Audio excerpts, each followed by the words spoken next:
بعد آدم عليه السلام أرسل الله نوحا عليه السلام إلى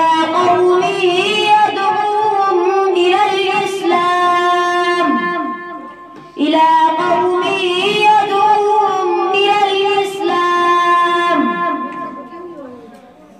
استمر نوح عليه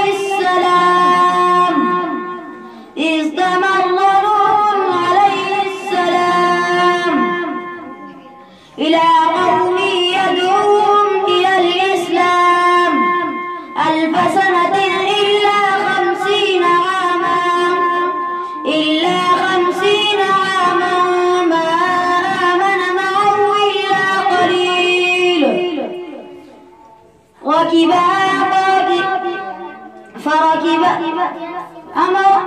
أمر الله تعالى نوحا عليه السلام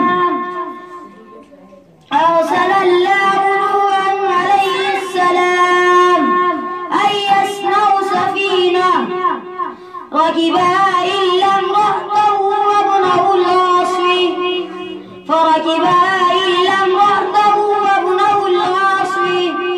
أذن الله